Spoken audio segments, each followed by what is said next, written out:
5.4 metre ये बताया गया है। जीपीआर की जब टेक्निक का इस्तेमाल किया गया उसके रिपोर्ट के आधार पर कि 5.5 मीटर की जो डिस्टेंस है वहां पर कोई भी हडल नहीं है, कोई भी मेटल नहीं है, तो जो 2 पाइपें जानी है 6-6 इंच की उसे आसानी से इंसर्ट किया जा सकता है। लेकिन 5.4 मीटर के बाद क्या मलबा है, क्या आगे कोई पत्थर इस तरीके का या फिर कोई सरिया या फिर इस तरीके का कोई रॉड, जो प्रेस कॉन्फ्रेंस के बाद में तस्वीरें भी अधिकारियों ने साझा की हैं, अगर उस तरीके का एक बार फिर से मलबा मिलता है तो रेस्क्यू ऑपरेशन में फिर से दिक्कत आएगी, क्योंकि अगर मशीन को पूरी तरीके से बाहर निकालना पड़ता है, उसके बाद अंदर जाके उसे कट करना पड़ता है। मतलब 46.8 मीटर की ड्रिलिंग अभी तक हो गई है, 46 मीटर 8 अंदर जाकर उसको कट करना पड़ता है और दोबारा से ऑगर को रीअसेंबल करने में 2 घंटे का समय लगता है। एक बार एजाज आपको तस्वीरें भी यहां पर दिखाएंगे कि हलचल यहां पर लगातार जारी है। अधिकारी अभी भी मौजूद हैं। कुछ देर पहले सीएम धामी यहां पर पहुंचे हुए थे, केंद्रीय मंत्री वीके सिंह भी उनके साथ में मौजूद थे। अगर केंद्र की बात करें तो लगातार पीएमओ ऑफिशियल्स यहां पर मौजूद हैं, प्रधानमंत्री अपडेट लेते जा रहे हैं और यहां सीएम धामी भी एक बार फिर से उत्तरकाशी पहुंच चुके हैं और उनकी नजरें इस पूरे रेस्क्यू ऑपरेशन पर बनी हुई है। तो आने वाला 1 घंटे के बाद में जो ड्रिलिंग की शुरुआत की जाएगी वो बेहद अहम होने वाली है, क्योंकि उससे ये पता चल पाएगा कि आखिरी पाइप, आपको बता दें ये बताया गया है कि आखिरी पाइप जो डाला जाएगा वो एक बड़ा ब्रेक थ्रू जो है वो यहां पे दे सकता है, वो ये पाइप जो है मजदूरों तक पहुंचा सकता है, इस तरीके की जानकारी मिली है। लेकिन वही आखिरी पाइप जो है उसे डालने में, उसे इंसर्ट करने में बड़ी समस्या भी आ सकती है। इसका भी जिक्र अधिकारियों की ओर से किया गया है कि आप पूरी तरीके से इसे श्योर मत मान लीजिए कि आखिरी पाइप पहुंचते ही आप मजदूरों तक पहुंच जाएंगे, क्योंकि कभी भी कोई भी बाधा बीच में आ सकती है। ये बहुत अनएक्सपेक्टेड चीजें हैं जो यहां पर हो रही हैं, क्योंकि ऊपर टनल की जो छत है उसमें कुछ पाइप्स हैं वो भी फंसे हुए दिखाई दिए थे, वो भी गिरे थे, उन्हें भी काटा गया था। जाल जैसा सरिया वो भी आपने देखा था, वो तस्वीरें भी साझा की गई हैं। वैभव भी हमारे साथ लगातार बने हुए हैं। वैभव, ओवर टू यू। बिल्कुल सृष्टि, बीते 13 दिनों से वृहद स्तर पर यह रेस्क्यू ऑपरेशन जारी है जो अब अपने अंतिम पड़ाव में है। एनडीआरएफ, एसडीआरएफ, स्टेट लेवल की, केंद्र लेवल की तमाम वो टीमें इस वक्त ग्राउंड पर पूरी मजबूती के साथ काम कर रही हैं ताकि जल्द से जल्द इस रेस्क्यू ऑपरेशन को खत्म किया जाए। उम्मीद यही है कि कामयाबी बस चंद कदम दूर है। एक रिपोर्ट आपको दिखाते हैं इसी से जुड़ी।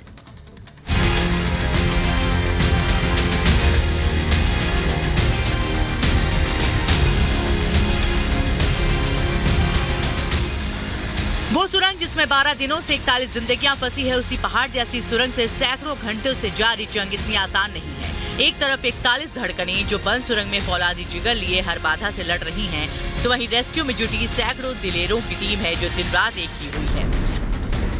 रेस्क्यू टीम और श्रमिकों के बीच दूरी बहुत कम बची है, लिहाजा हर चरण को बहुत ही सावधानी पूर्वक किया जा रहा है। लेकिन 13 दिन में कई बार ऐसी स्थिति आई जब रेस्क्यू ऑपरेशन को रोका गया। आपको शुरुआत से बताते हैं अब तक कब कब अड़चनें पैदा हुई। रेस्क्यू ऑपरेशन के शुरुआती 2 दिन मजदूरों से संपर्क करने और उन्हें खाना पहुंचाने में लग गए। किसी तरह कंक्रीट को साफ किया गया, छोटी मशीन से मलबे में ड्रिल किया गया, स्टील पाइप से रेस्क्यू प्लान बना, लेकिन मलबा ज्यादा होने की वजह से रेस्क्यू को बीच में रोकना पड़ा।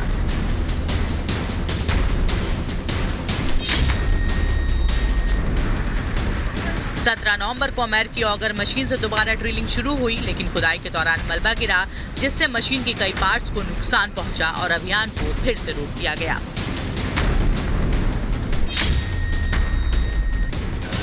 रेस्क्यू ऑपरेशन के 7वें दिन ड्रिलिंग के लिए इंदौर से एयरलिफ्ट कर नई मशीन मंगाई गई, लेकिन पहाड़ी इलाका होने के कारण खुदाई के दौरान पहाड़ी हिली और मलबा गिर गया, जिसकी वजह से रेस्क्यू ऑपरेशन में बाधा आई।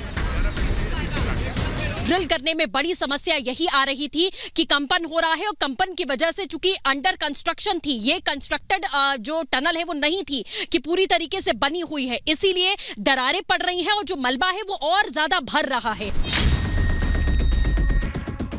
22 नवंबर की शाम तक सब कुछ ठीक जा रहा था। रेस्क्यू ऑपरेशन के दौरान 44 फीट तक खुदाई पूरी कर ली गई थी। 10 से 12 मीटर का जब फासला बचा तो 4 लोहे की सरिया रेस्क्यू ऑपरेशन में बाधा बन गई। मलबा जो है वो क्लीन कर लिया गया है। जो पाइप के अंदर मलबा फंसा था, यानी कि रॉड को काटने के बाद में जो मलबा इकट्ठा हुआ उसको क्लीन कर दिया गया है। और अभी उनके मुताबिक अगर बात करें तो 2 पाइप्स और हैं 6-6 इंच के, जिसे इंसर्ट करना है। तो जिस तरीके की जानकारी अभी यहाँ मिल रही है उसमें अभी समय लगेगा, क्योंकि काफी ज्यादा समय खराब हुआ वो इस बात को लेकर कि जिस तरीके से सरिया यहाँ पर बीच में आया, उसके बाद ये सिचुएशन और ज्यादा क्रिटिकल हो गई और ज्यादा क्रूशियल हो गई, जिसकी वजह से ऑपरेशन को कहीं ना कहीं रोकना पड़ा।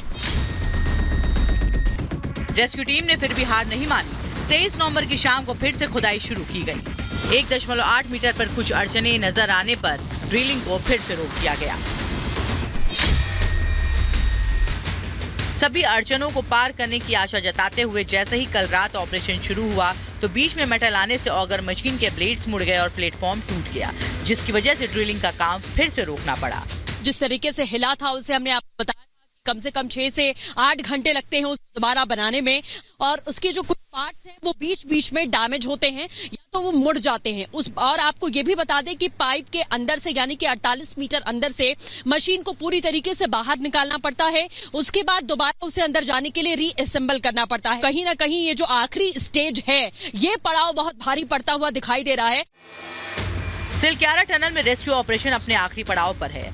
इस आखिरी चरण में अभी और कितनी बाधा है ये किसी को नहीं पता, लेकिन उम्मीद यही है कि रेस्क्यू टीम अपना काम सफलतापूर्वक करेगी और सभी श्रमिकों को सुरक्षित बाहर निकाल देगी। Bureau report, Republic Bharat.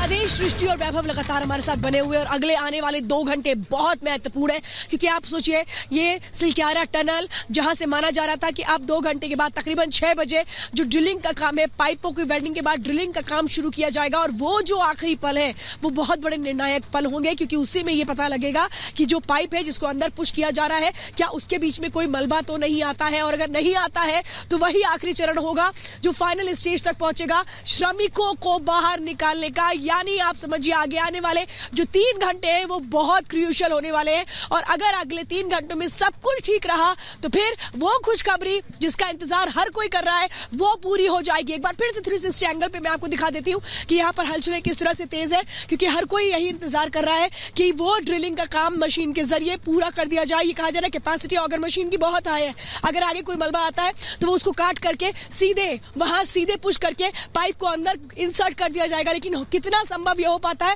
ये देखना होगा। अगले 3 घंटे बहुत कुछ बयां करेंगे।